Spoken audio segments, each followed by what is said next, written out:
Hello guys, this is Ken of Kwentukas.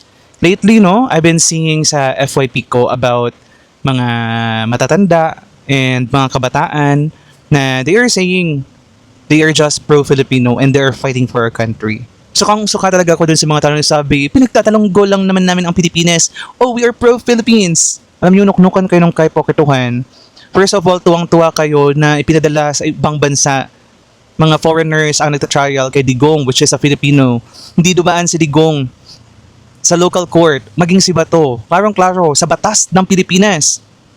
Under Article RA 9851 in Chapter 7, Section 17, and Section 18. Chapter 17 discuss about jurisdiction. In Section 18, Philippine Court, prosecutors, and investigators. I-search nyo na lang yan. Basahin nyo maigi at understand it. And isa pa, never kayo nagsasalita about being a target, easy target ng kalaban by having 9 US bases dito sa ating bansa na natatago sa pangalang EDCA sites. There are 9 of them. There are US bases na sinabi ng ating gobyerno na it boosts humanitarian aid, disaster response in our country.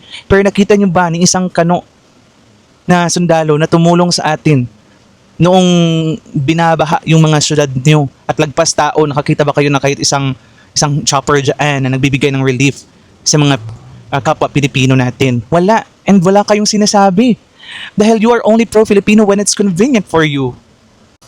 At eto pa, medyo malala. Hindi kayo nagsasalita about sa Jewish community or mga Jew sa Siargao.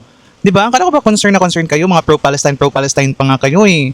Never kayo nagsalita that our kababayan ay inaapi, ginigipit, at binabalakura ng mga Jew sa Siargao. Di ba? Anong klaseng pro-Philippines kayo eh? At ito pa, bakit super galit na galit kayo at hinaharangan nyo pa yung flood control corruption investigation? Isn't it the most pro-Philippines, most pro-Filipino to do yung suportahan yung investigation sa corruption? Kayo pa yung grabe yung reaction. Bakit ayaw nyo investigahan? Kasi kasala yung politician na ina-idolize nyo. Hindi talaga kayo pro-Filipino, pro-Philippines. Nakafocus kasi kayo sa personal politics. Kami mga DDS, we can call out the politician na fina-follow namin at sinusuportahan namin. Kayo wala, tahimik. Kasi hindi talaga kayo pro-Philippines or pro-Filipino, whatever. At eto pa mas malupit. Never namin kayong nakita or nag-react man lang. Ito masasearch nyo sa PH US or sa US Embassy and the Philippines website. The United States and the Philippines launch plans for 4,000-acre economic security zone to shore up supply chains. First, AI native industrial acceleration hub under Pax Silica. At sino yung sa palagay nyo makikinabang dyan? Di naman tayo. Ay nako, at meron pang plan na magtayo ng US base sa dito sa Mindanao. Never kayo nagsalita about dyan. And do you really think na makikinabang tayo mga Pilipino dyan? Nada, hindi, no. Sila lang yung makikinabang, yung politician na nagsusulong niyan, which is mga idol nyo right now. So don't tell me na pro-Philippines kayo when facticom yung bibig nyo sa mga bigger issue na kinakaharap natin. Just admit it. You are just anti-Duterte.